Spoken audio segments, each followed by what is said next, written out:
ఎంతో మంది సీనియర్లు ఎన్నో కష్ట నష్టాలు పడి అంకితభావంతో పనిచేశారు. అలాంటి సీనియర్లలో ఒకరు రాష్ట్ర పరిశీలకులుగా ఉన్న శాసనాల వీరబ్రహ్మం గారు.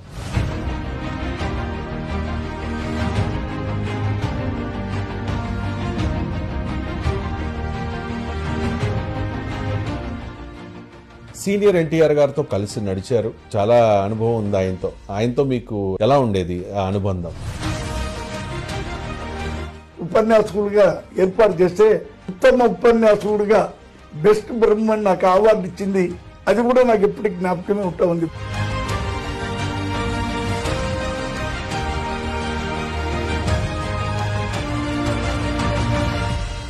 అంటే జగన్ చూసినప్పుడు మీకు ఏమనిపిస్తుంది? జగన్ చేసిన మిస్టేక్స్ ఏంటి?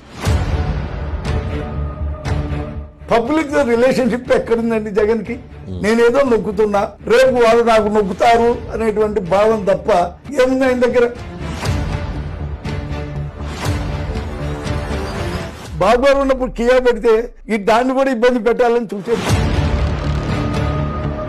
అసలు ఉన్న నిధులన్నీ లేవు అని ఎక్కడెక్కడికన్నీ దోసుకుపోయారు. మరి సంపద సృష్టిస్తానని చెప్పారు కదా చంద్రబాబు నాయుడు. సంపద సృష్టించాలంటే చంద్రబాబుకే సాధ్యం. వైసీపీ అధికారంలో ఉండగా జగన్ అండతో రెచ్చిపోయిన చాలా మంది వీళ్ళందరికీ కూడా ఆల్రెడీ స్టార్ట్ అయింది. బాబు గారు అసలు ఒక్క మాట, మేము కూడా ప్రతి చర్య తీసుకోవాలనుకుంటే గతంలో అయితే వాళ్ళు చేసిన ప్రకారం అయితే ఇప్పుడు ఒక్కడు కూడా మాజీ శాసనసభ్యులు ఇళ్లలో కూడా ఉండరు. మీరేమో ప్రతిపక్ష హోదా ఇవ్వట్లేదంట, లేకపోతే ఆయనకి మైక్ ఇవ్వరంట, మీరేమో ర్యాగింగ్ చేస్తారు. 164 మంది సభ్యులు ఉన్నారు కూటమి సభ్యులు కాబట్టి. ఎట్లిస్తారండి ప్రతిపక్షం? అంటే దానికి రూల్స్ రెగ్యులేషన్స్ ఉండవా? రమణ సింగ్ గారు ఎందుకు వచ్చావు? ఆ రోజు గుర్తు రాలేదా నీకు నాకు ప్రతిపక్ష హోదా ఉందా లేదా అని?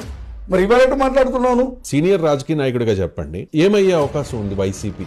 ఏం జరిగే అవకాశం ఉంది జగన్ కి? ఇంకా జగన్ కి ఏం కాదు. ఇంకా వైసీపీ అనేది ఖాళీ కావడం తప్ప వేరేది కాదు. మేం చెప్పడం లేదు.